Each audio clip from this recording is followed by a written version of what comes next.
Hello to my fire signs Aries, Leo and Sagittarius. Welcome to the Scorpio full moon. You'll find the timestamps for your rising signs listed below. Hello Aries Rising, welcome to your reading for the Scorpio full moon. How are you? Before we go anywhere else, how are you? Are you okay? How has the last month been?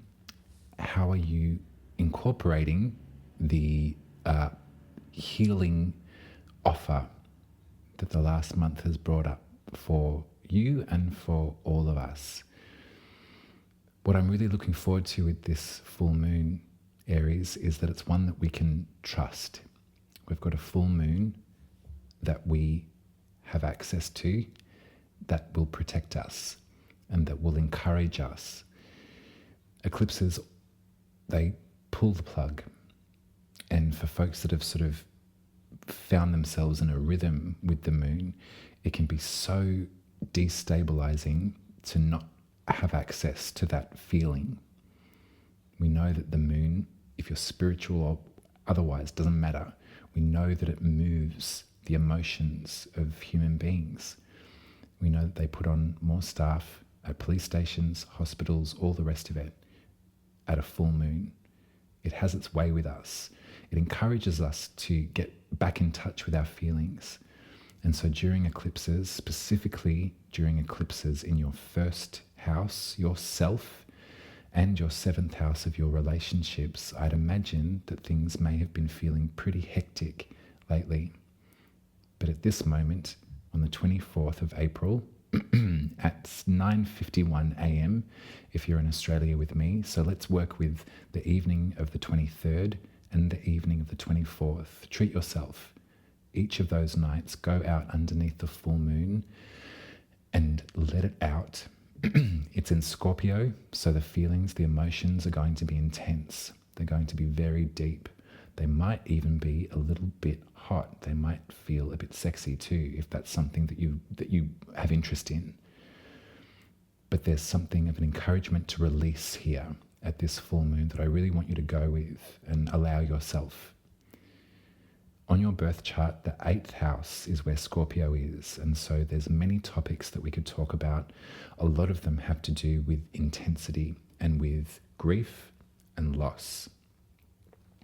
Some folks say that it's got to do with our resources, the way that they're beholden to other people, the way that their resources are beholden to us. Things like inheritance can come up and be talked about in the 8th house. However, not everybody has that as an option. Inheritance isn't a reality for many people. What I really understand about the 8th house, it is about contracts that we sign, how we connect with others, and the grief that we feel when those connections need to pass and need to move on. So you can feel that already, and we can probably look forward to this as a cork out of a bottle. Let's really go with it because we can trust it, Aries Rising, we really can. Before we talk further about the moon, I wanted to make mention of today. So hopefully I'm releasing these on the 21st of the month. And today forms a really pivotal point, or it speaks to a really pivotal point in the astrology. A lot of people have been really looking forward to this moment for many years now. It's been a lead-up point. It's between the planet Jupiter and the planet Uranus. So Jupiter brings with it growth, hope, and encouragement. And Uranus brings rebellion and revolution. So when working together, there's a great sense of optimism that things are going to change, things are going to move. You're going to revolutionize aspects of your life. The last time that this happened, that these two planets came together, was in 2010, leading into 2011. Now, it actually happens that it occurred 3 times. There were 3 moments over that history that these two planets came into exact connection. June 2010 was the first connection, and that was actually at 0 degrees of Aries. So think about it. Think about mid-year in 2010. Think about topics around rebellion, around revolution. Think about your life up to that point, and then what changed. What interests arrived for you? What pathway, untrodden, did you take instead of the one that was offered to you? Then in September of 2010, they met up again because they both stationed retrograde. The planets moved back into Pisces and they reconnected at 25 degrees, I think. It doesn't matter what, the end degrees of Pisces. So in your unconscious world, your magical realm, there was another impact. And then in December of 2010, leading into January of 2011, there was another impact in Pisces too. So what I like to think about with this particular conjunction is I've thought back to my life and I thought about the rebellion and the revolution of spirit that occurred for me in 2010 and 2011 and how my life completely accelerated.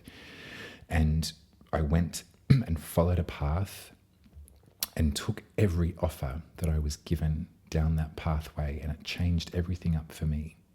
Perhaps you can maybe think of similar memories from that time. From 2010 and 2011, we reach now, today, the 21st of April in 2024. That cycle, that journey of the planets has ended. So the themes that are occurring for you, the changes, the rebellions, the revelations about yourself, about who you are as a person, we can use this as a marker point to say, yes, chapter complete, beautiful. And now we get to start a whole new journey with Jupiter and Uranus, this time in Taurus, this time in your second house of your money, your resources, and your values, how you resource yourself and what you do with that money moving forward, how you make that a part of your value system. There's a great sense of autonomy in the second house, and I like this encouragement for you to rebel perhaps against old pathways, old ways of thinking about money, thinking about resources, and using your freaking talents that you've been finessing for the past 14 years to have a lovely life and to name your price.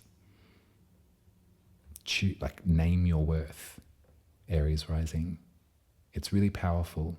The exact impact is happening today. It will be exact for the rest of the week. It's just the beginning of a major story for the next 14 years. So think about it. Be proud of yourself for how far you've come, and you can look forward to where you'll go from this moment too. Now, back to the moon, back to this tender spot, this emotional upswell. I've got 3 cards on the table right now, 3 fives, 555. So I want to prefix this whole segment of the reading by letting you know I don't know anything about numerology, except that I do know that 555 means change. So this moment that you're getting this reading, this full moon, feels really pivotal to me. The first 5 we'll speak about is the 5 of Cups. This is the moon. This is our moment to wear black. This is our moment to grieve. This is our moment to say goodbye. Pertinent topics to be brought up in the 8th house of sorrow, of grief, of loss. It's the perfect card to sit with at this time. And if there has been parts of your life that have needed to end, or if you're reminded at this time, now that we're in the clearing from eclipses, now that the moon is accessible, perhaps there's a sort of lingering feeling of grief that's welling up inside of you right now. If that's the case, then I hold you in this moment, Aries Rising. I really do. You're allowed to cry if you need to. The other card that I have here is the 5 of Pentacles. This is where the sun is right now at this full moon. And this speaks about being cast out, of not having enough and not being able to ask for it, being worried about being left for dead, not being invited into the warmth, not being invited into the safety, having to move along. It's one of the most powerful cards in our tarot, and it touches all of us at certain points in our life. Perhaps at this full moon, topics around your resources and your money and your values are difficult for you to look at. Perhaps you've been worried about your future, about how you're going to pay your way. Perhaps that's been a really difficult thing for you to hang on to or to generate, and you're worried that you're going to be left out or you've been cut off in some way. And in this moment of vulnerability, of feeling like you need to grieve your losses, you need to grieve what is gone, this other wound of finance is just really irritating you to a point that it's unbearable. The other 5 that I have is speaking to Pluto in Aquarius. So the sun and the moon are forming a square with Pluto. It's not exact, but it's worth mentioning because Pluto's sitting at the 5 of Swords. And you remember, the swords in the tarot are our thoughts, they're our mind. Perhaps they're things that have been said to us. Pluto in Aquarius is changing your friendships, changing your community, changing the area of your life where you come together. What your humanitarian spirit is speaking to you about. Pluto does destroy, but it clears a path for something new to grow. And so I'm not sure if you've been at loggerheads with people that used to be friends, or there's been continual arguments, or maybe even at this full moon there might be some tension rising because of the emotion that everyone's feeling. This 555 is saying that this will change. And so if it's loneliness that you feel in this moment, Aries Rising, I want you to know that it will pass. And it feels really good to cry. I'm looking forward to it. I'm going to get you 3 more cards to close out this reading. I've written all of these transits. I'm going to leave it for this moment. I will let you know that on the 1st of May, Mars will enter Aries, so that's your guiding light. So if it's confidence that you lack at this time, on the 1st of May, that's coming back to you, babe. Hopefully after this moment with Jupiter and Uranus, you might feel that coming. And also I will say that Mercury will station direct the day after this full moon. So if there's confusion, if the words haven't been coming to you, if you've been meaning to reach out and it's just you can't, then you'll feel encouraged to reach out come the 25th. And you've got some offers on the way too, I see. 2 really clear, bright, wholesome offers. The central feeling that we're working with is an emotional connection right now, Aries Rising. I have a feeling that whether it be from your protectors, your spirit guides, or whether it be from someone in your life, there's going to be a moment to offer. And this could be coming from the bravery of you, or you might be receiving this. But this is the Ace of Cups, which is true. You can trust this. You can trust the sincerity of this card. I think that what I see is, in the past, there was someone who, let me feel it out.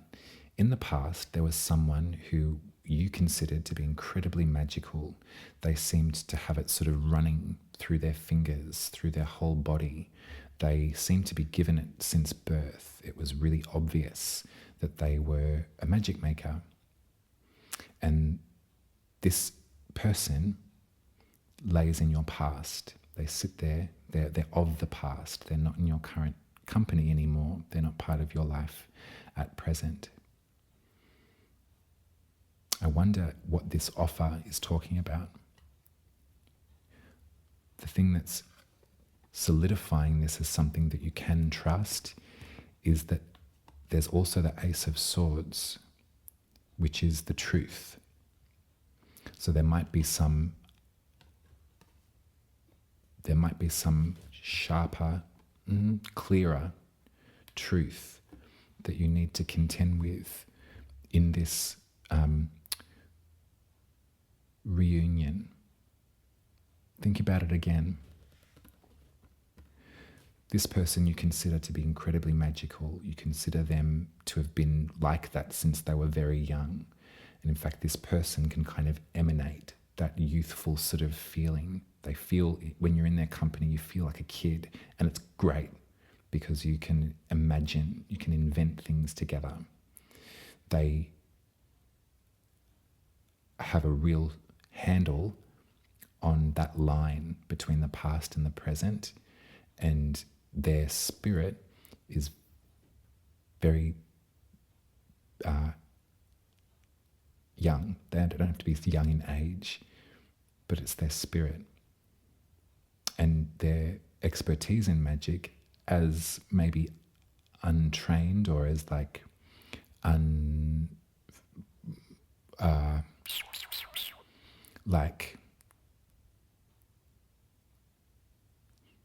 you know how some people just like know how to do things without the theory. They're practical magic. And again, they're from your past. They're not in your life at the moment. I'll leave it up to you as to what this offer is. It doesn't, who knows what it is, but it's a point of contact. It's a reconnection. It's a moment to forgive and a moment to say thank you is what it really looks like to me. So I'll leave you with that message, Aries Rising. I hope that was helpful, and I hope that you can enjoy this full moon, this intense moon. I hope that you can cry. I hope that you can be with people that you really love. I hope that you can actually, that's probably maybe some good advice for you and all of your friends, actually, is to lay a little low at this one. It'll be midweek, so you won't be out and about gallivanting around. But create a safe space and really step out underneath the moon. Feel it in your body and let it out. Thanks, Aries Rising. Thanks for being here. If you are still here with me, put a scorpion in the comments for me, please. And also, I labour away at these horoscopes. I really do. I do my research and I write things down and I look into what the configurations mean, and I go back through my life and I sort of recollect what happened for me. That's my easiest point of reference. Then I also look at what was happening in the world, this, that, the other. I write it all down with the fullest intention to give you every date, and then I just give the reading. And I want to know if you need more specifics in the astrology, or if you're happy with the way that I do things now, or if you'd like more tarot or what. Just fill out this survey, won't you? If you can spare 5 seconds, just write me in the comments. Just let me know how you're enjoying everything, and if there's anything that I can expand upon moving forward, if there's things that you need further explanation on. Thank you. If you'd like me to read your birth chart, they look like that. I draw them and I read them to you via Zoom. So if that's something that you'd like to do with me, make an appointment at umaruby.com. I'd be happy to meet you and read for you if I haven't already. If I have read for you before and you'd like another reading, there's an option. You can choose the Back for More tab and choose a magic, a truth, a growth, a femme, or I've forgotten. Magic, truth, growth, femme, orb, love. It's a love reading. It's about love. If you've got questions about love, choose the love reading. There we go. It's just skipped my head. It actually is led by the Ace of Cups, funnily enough. Anyhow, if you'd like to see me again, pick a reading. and I'd be happy to read for you. We'll talk about the astrology, how it affects your chart, and we'll draw tarot together and we'll go on a bit of a journey. Much love to you, Aries Rising. Stay safe, stay warm, and I'll speak to you soon for the Taurus new moon, which is a beautiful seed that we get to plant in your second house of your money. So let's do it. Bye. Hello, Leo Rising. Welcome to your reading for the Scorpio full moon. Now, first of all, how are you? How are you feeling? How has the last month been since last I saw you? With all of those eclipses, with that huge excavation of feeling, that urgency that we were required to delve into to uncover some of this unconscious wounding. That's the astrology. The other foot that we have firmly planted in reality wants to make sure that you're feeling centered and that you're feeling okay amidst what is currently happening across this planet, in our own country here in Australia right now too. It's been an intense period of time with so much tragedy in such quick succession that for some people they have dissociated. The astrology teaches us that because the moon has been inaccessible, that we haven't had access to a moon that we can trust, that we can rely on, that some of our emotional systems have been thrown out, and it's been really difficult to sort of name the feeling, feel the feeling, and move on. I don't know about you, but I've been finding it really difficult to access my emotions. I've been suppressing them in some way, not consciously, but I think it's got something to do with overwhelm. And so at times like this, when I look at this full Scorpio moon that's coming up, that we get to look forward to on the 24th, which is Wednesday, I'm looking forward to that release. I'm looking forward to being able to trust the moon and to feel what it is that I have been feeling. So I hope that you can feel that way too, Leo Rising. Looking at your birth chart, Scorpio is the sign that rules your fourth house, the underside of your chart. It speaks all about our home, our ancestry, and our sense of belonging, privacy. So what this is encouraging me straight off is to, wherever you call home at this current time, feather yourself a really private, comfortable, safe nest and allow whatever is being encouraged to hit. Feel the impact at this time. It might be some great big fat tears that you need to muster. It might be some emotional connection with those in your home close by that you can feel nurtured by and that you nurture as well, coming together after such a period of time of instability that the eclipses have brought up. All of this chironic sort of unconscious wounding we've been urged to look at over this past period of time too has really taken its toll. So go with the moon, go with that feeling and let it out, love.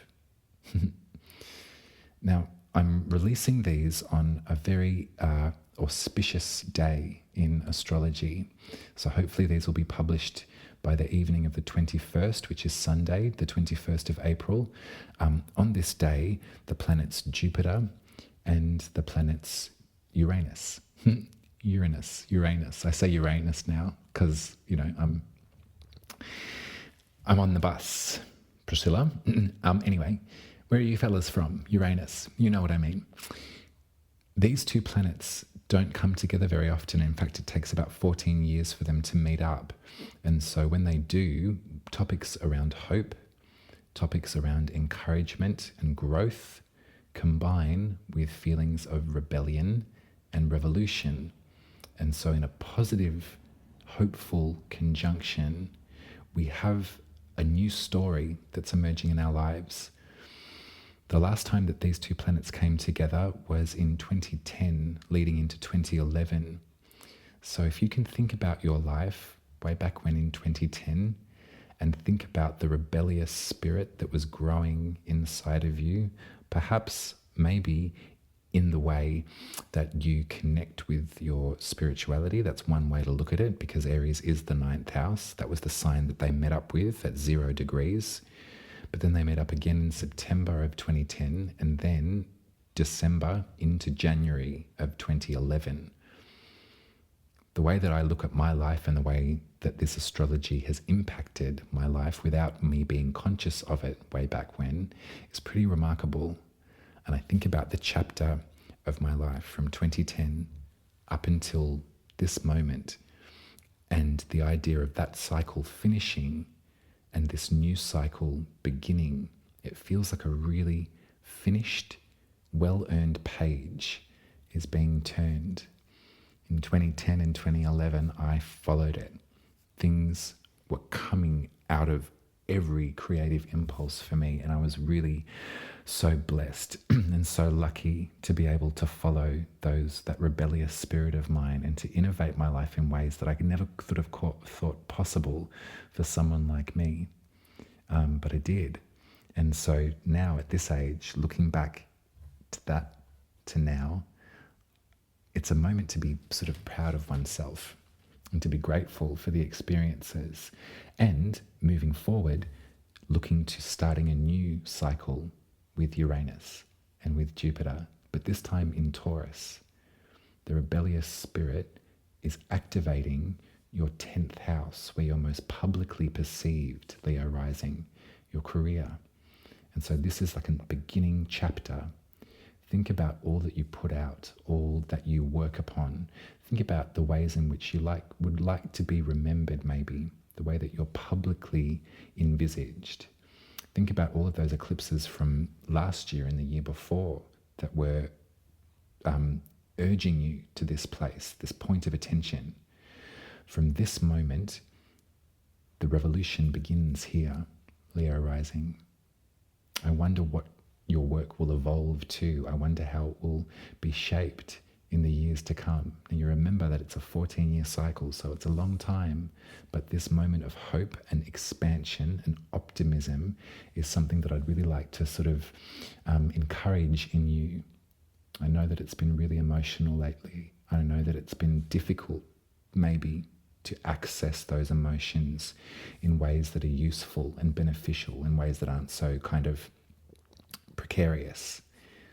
So maybe with this Jupiter and Uranus conjunction at this time, this is our sort of sigil of hope.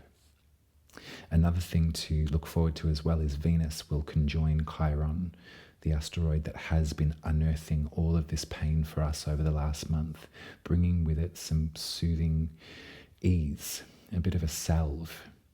So I like to look at that part of the astrology as well as we move into what this moon might signify. And it's got a lot of important potential as well. Before we get there, on the 22nd of April, the sun, which is your guiding light, the brightness of the sun, forms a square with Pluto in Aquarius. You remember that story? Pluto is the harbinger of destruction in order to clear a pathway for new growth. Aquarius is your 7th house of your relationships, Leo rising. And so this pressure between the sun and Pluto does feel tense at times. And so this is in the lead up to this moon. So I wonder if there might be some tremors in your 7th house of your relationships that you can feel and that you can register, and remember that this is going on. This is a mirror. Astrology is just a mirror of what is occurring in your life. It might not land so specifically for you, but I just wanted to make mention of that. Then on the 24th, we have the full moon. Now it's exact at 9:51 a.m. So the evening of the 23rd, the evening of the 24th is both prime time to get outside underneath the full moon. I think it's going to be really beneficial for you and for all of us. The moon has a way of cajoling out, teasing out what it is that we really need. A full moon in Scorpio is incredibly intense, incredibly sincere. So whatever emotions are latent, that need to rise, that need to be heard, this is the moment to do it. Now, in the tarot, I'm looking at 555. And the reason that I've got these cards out, one represents the moon, which is the 5 of cups. One represents the sun, which is the 5 of pentacles. And I got the 5 of swords out too for Pluto, because the full moon will be in square with Pluto. So we're thinking about your home life, your relationships, and in your career.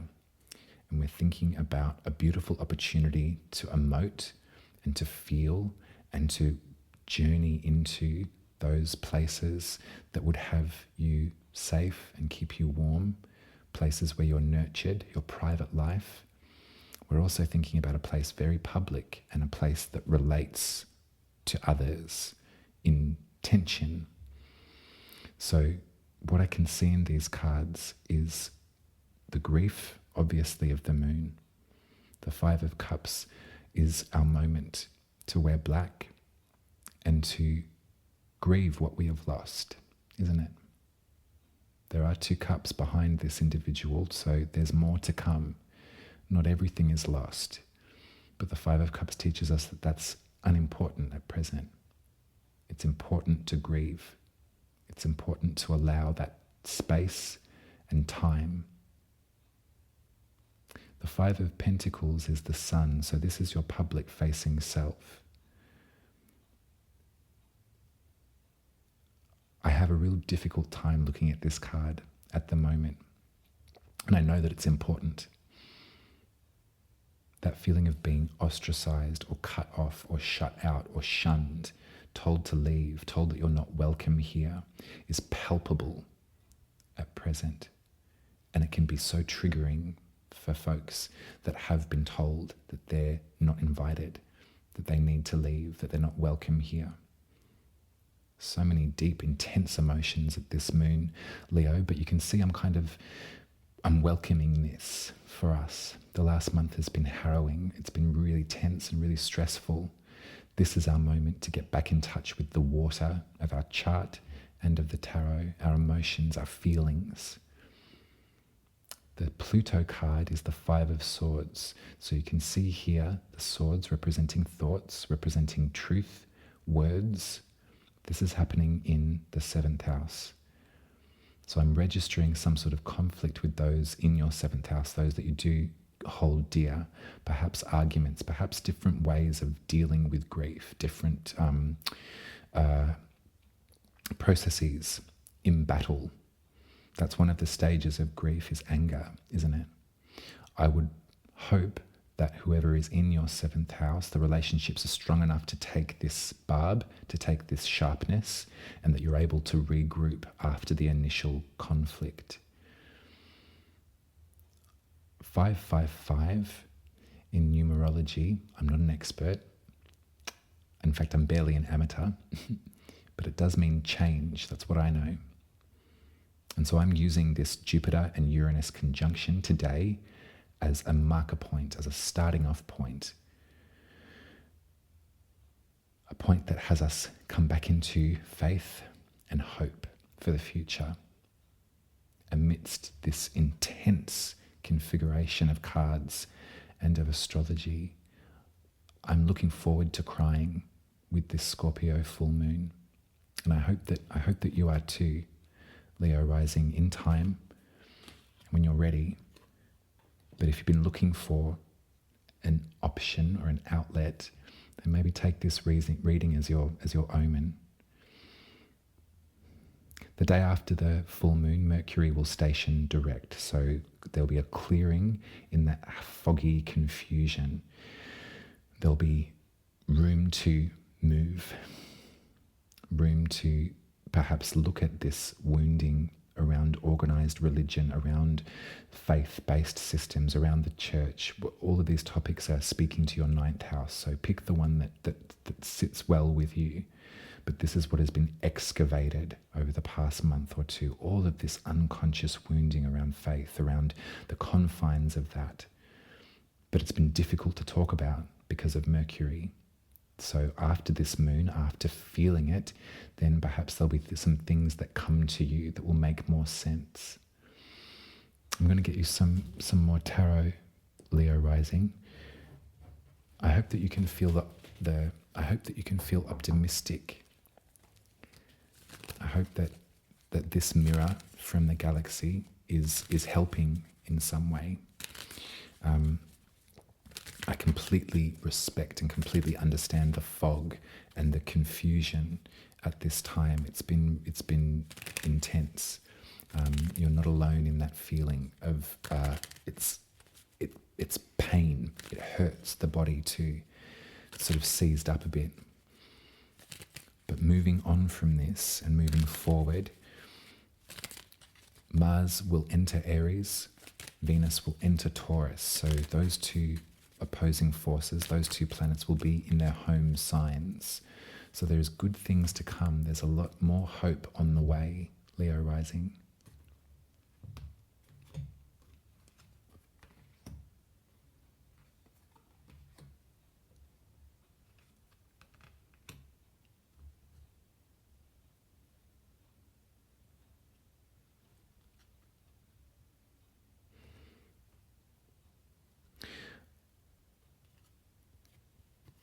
There's something that we do sometimes, and it's completely human and it's completely natural, to contend with or to try and deal with intense feeling, intense emotion. We try and seek out pathways or things, substances, to numb out the feeling because it's too much, it overwhelms us. And that's no judgment. In fact, I think that everyone does this to some capacity. We do know that it doesn't soothe the feeling. It just has us wait. The feeling actually just waits. It bides its time until you're ready to face it.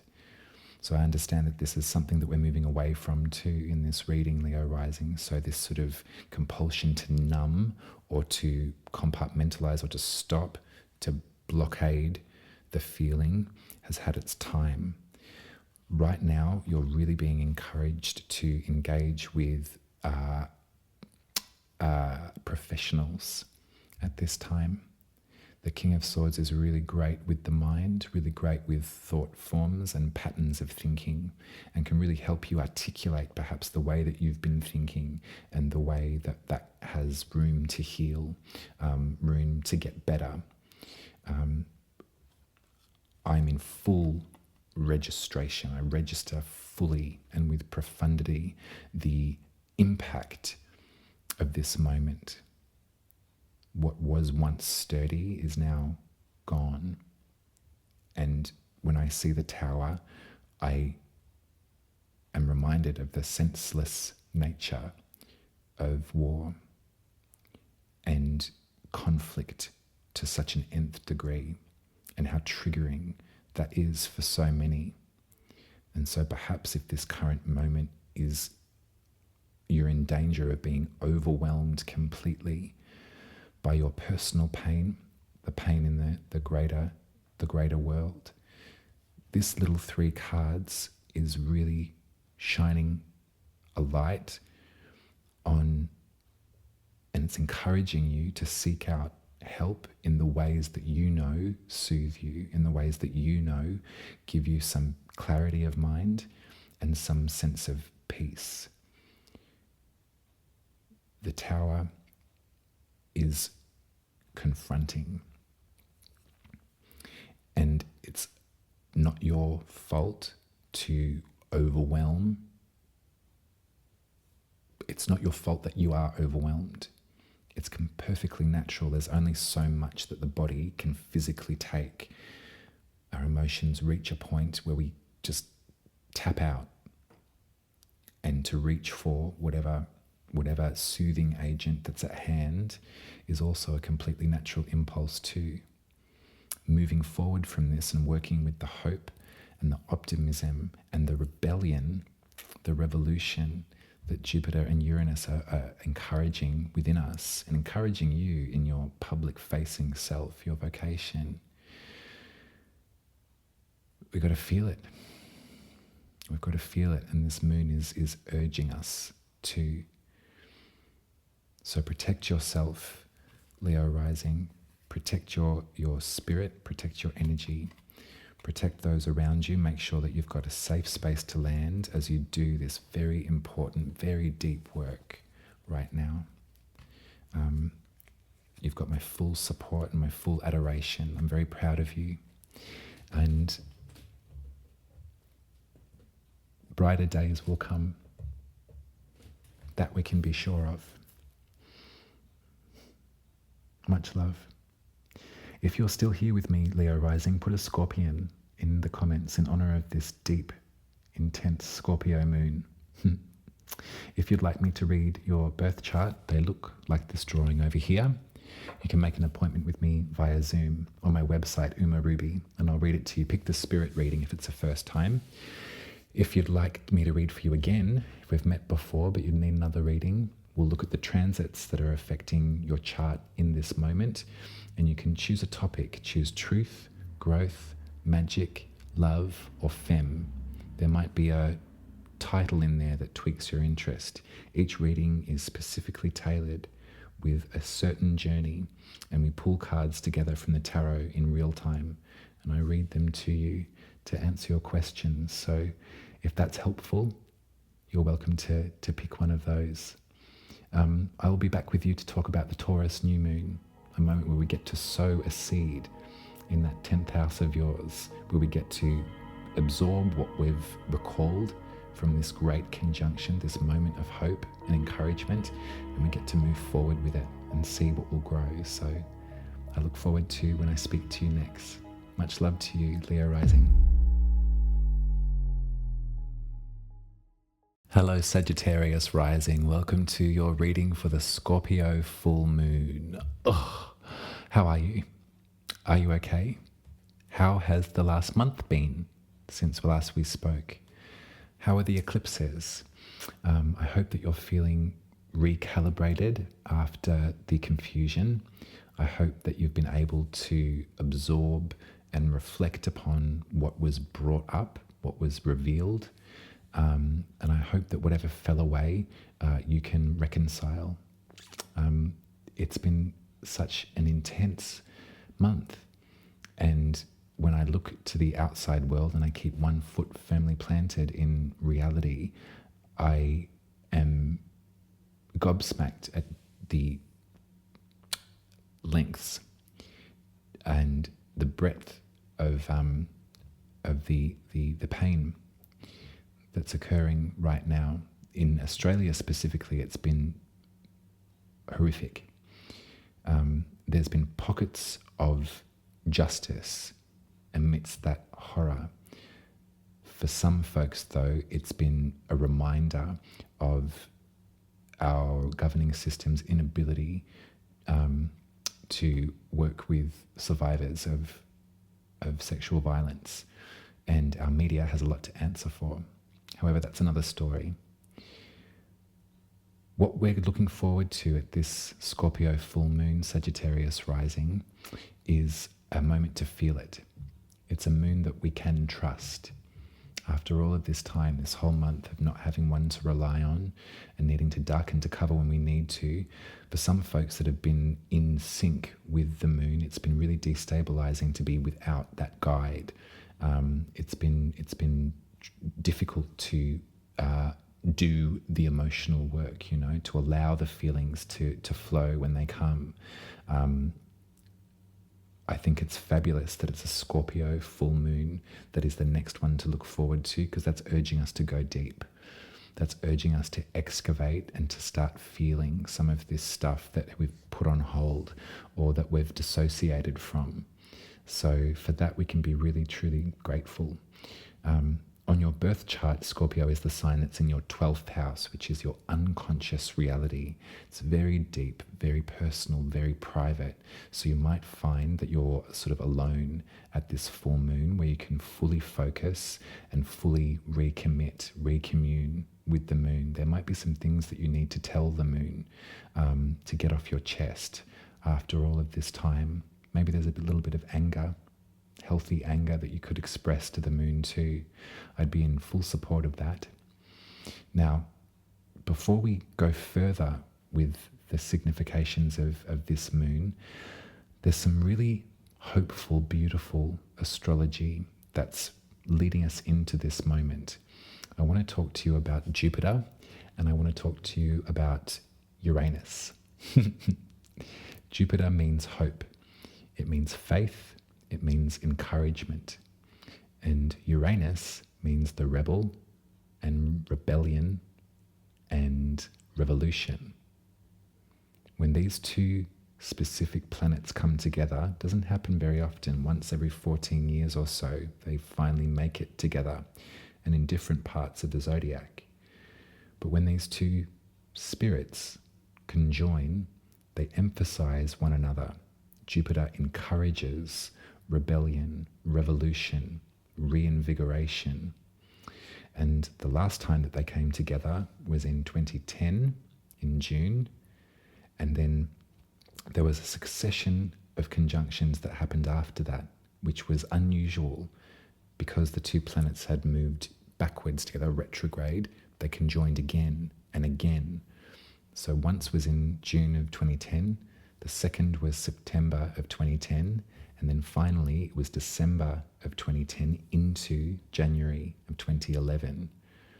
And so if you can think back to your life over those years, and if you can consider your rebellious spirit, your revolutionary, think about your life and think about the different ways that it changed for the better, that there was an expansive feeling of hope and of optimism, and it puts you on either a different pathway or a pathway that you never quite considered could go that far. I really like these two together, and there's been many astrologers have been talking and for years now leading up to this moment as something that really signifies a great deal of hope. There's activation that happens when these two come together. You think about affirmative action when these two planets conjoin. In 2010 and 2011, it was a story that revolved around your creativity, the way that you express yourself. And there was also perhaps a little gentle kickback from the root system, from the home base. There was ways in which you were sort of embodying yourself, and that you were standing up for who it is that you are and putting further conviction in your voice. And it really affected the way that your creativity started to grow. Now, that was the beginning of the story, and that was a decade and a half ago. So that evolution has carried with you to this moment. And we can kind of look at it as like the ending of a chapter. So think about 2010, 2011, rejoice in those memories, how brilliant a time that was, how much expansion there possibly could have been for you. And think about this moment marking the end of a very well-deserved chapter, turning that page, finishing that part of the story with success, and starting a brand new one. This time, we're in the house of repetition. We're in the house of rhythm. We're in the house of your work. There's something serious about this that I really enjoy. It almost feels like a sort of, okay, so the party's over. Let's get to it. Let's get to the real work of this revolution, this revolutionary spirit that you hold. I like this so much for you, Sagittarius Rising. It looks really hopeful. It looks really bountiful. Venus is entering into Taurus too. So there's going to be the planet that feels most at home in Taurus is Venus. So there's something about home base being hit right here as well. It feels really like it feels like a pocket in time that we can breathe out, we can enjoy, we can look around as well, like see how it's playing out in your life and in the lives of others. Remember, Jupiter and Uranus, how's that going for everyone? How is that helping them expand, helping them to move forward, to continue that revolution, to reacquaint themselves with their rebellious heart too? It does feel from time to time, I can feel the constraints I really can. In my life, in the lives of others close to me, there's a lot of pressure. And in some ways, to look back at 2010, 2011, it's a bit of a rose-colored glasses, but it does feel like another lifetime ago. You know, it really does. It does not feel so close by. But I like to use that as the starting point to bring us to this current moment. What a life you've lived so far, Sagittarius Rising. How powerful. And now, in this development of maturity, applying these it feels re-energizing to me. You know, Uranus is the planet that reinvents that needs it. Things that perhaps aren't working in our lives. Perhaps this is something about a rhythm or something that you feel sort of held to, that now is the time to change that up, to give yourself some space to breathe. It's really lovely. Then we have the full moon in Scorpio on the 24th. Now I've got some fives here on the table and they're deep, but I'm going to bring them out and I want to show them to you because it's painting a story that you can probably, I've read them to everybody, but hopefully in this moment we can find one another again. That's what I hope with these cards. The moon is encouraging our grief. The moon's encouraging that feeling of loss and the sanctity of wearing black and taking this moment. It does feel like such a pressure cooker sometimes when we're hit with this trauma, this trauma, this trauma, this reality, this news story, and also expected to continue to generate, continue to go about your day, continue to work, continue to add to the economy. It's failing, continue to spend. All of this it's sort of cognitive dissonance, isn't it? It's just sort of like, this is absolute horror that this all needs to stop. Like this is spinning out of control. Like, what kind of revolution can I enact when I'm so pressured to stick to the rhythm? I would take this Scorpio full moon as an act of resistance. I would take it as an act of defiance, and I'd allow myself, if I were you, Sagittarius Rising, to feel my grief. It's essential that we get back in touch with that part of us, not to drag you to the depths. You know, we come back from this. Scorpio is really good at plummeting to the depths, to excavate and to bring things up, you know. The sun is in Taurus at the 5 of Pentacles. So this image of being ostracized, being shut out, being cast away is so palpable at this time. And it's so triggering for those of us that have this in our lived experience of being rejected, being turned, our backs being turned, being unwelcome in this space. It's echoed through the conservative language, the continual forces of oppression that weed out minorities and abuse them and use them as a pawn to have the rest of the populace under their control too. It's an age-old story, but it's really bearing its weight right now. The other 5 I have is for Pluto. It's the 5 of Swords. This is an activated moment to drop it. This is not a clap back so much as an I don't believe you and I'm out of here. There are certain ideologies that need our backs to turn to them at this time.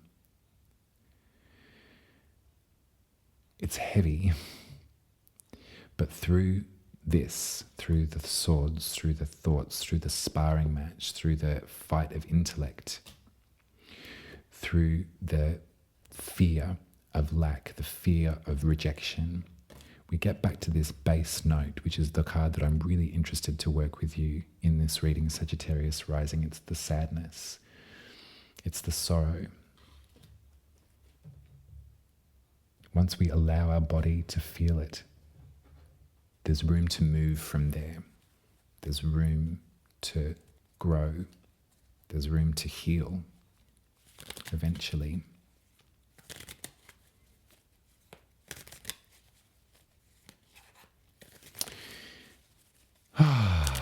First reading back. Sorry, I've dragged you through the bloody depressing mud again. I hope that you find these chats soothing in their way, Sagittarius Rising.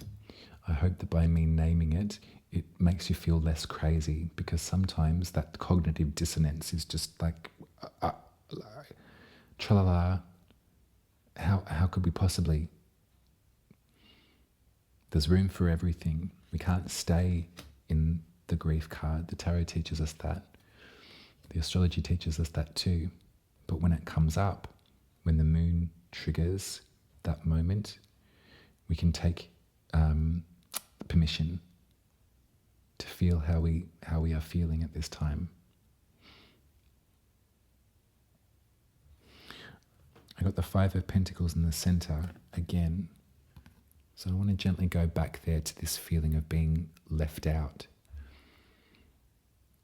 Sanctuary is a powerful word, and everybody should be offered sanctuary when they're in danger, when they're in trouble. I recognize the emotion around that. I recognize the worry, the fear of lack, or the fear of rejection. It's so painful. It's what we do to come together and to remind one another that there's enough for all of us that really makes the difference. And I think probably what I can see here as well, Sagittarius Rising, is that we're kind of moving away from the sort of colder, harsher sort of truth of it all. These swords have become so sharp that it's sort of turning folks, pitting folks against one another. That just seems to be the way that culture is growing around us, is that sense of division becomes stronger and stronger. We're stronger when we act together. We're stronger when we actually offer empathy and generosity to one another.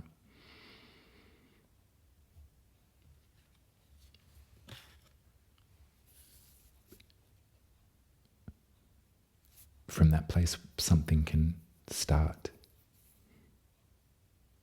That's where the sort of revolution begins, doesn't it? In numbers. But I'm so reluctant to pit us against anyone. I've been doing so much thinking about, I watched this show and I probably shouldn't have. Don't recommend. It's very good, but don't watch it if you're in a gentle place or a vulnerable place. It's called Baby Reindeer. It's on Netflix, I think. A friend of mine has Netflix. I don't have it, but we sat down and watched it together. And I won't go into the details or the plot, but it was a left turn into excavating a bunch of serious trauma for this individual, and it also echoed through my lived experience, and it was really confronting.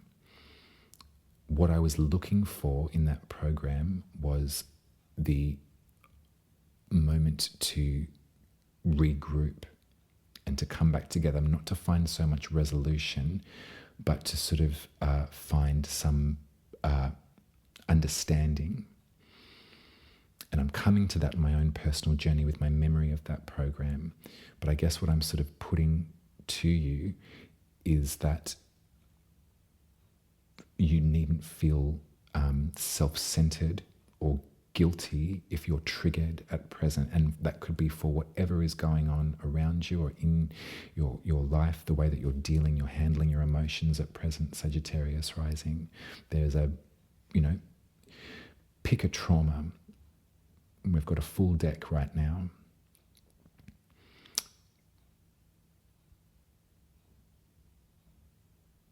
We've gotten to this place where it's difficult for us to trust one another, and that's unconsciously occurring. I really enjoy a place where that trust can be re-established moving forward. So I'd probably look to your nearest and dearest friends at this time. If there's been really difficult conversations that you haven't been able to face, I would start them off by expressing to them, letting them know how you've been feeling, and letting them know that their feelings are incredibly welcome here in this space. Scorpio, as I said, brings things up to be reviewed and to be looked at. You're not the only one that is occurring for, Sagittarius rising. There's a lot of us. And nothing has to be solved at this moment. Nothing has to be figured out at this moment. But the act of coming together and saying, I'm really affected by this. I'm really affected by this. This has really brought up some things for me, is an offer of connection. And that's all we can hope for. I love you, Sagittarius rising. Take care.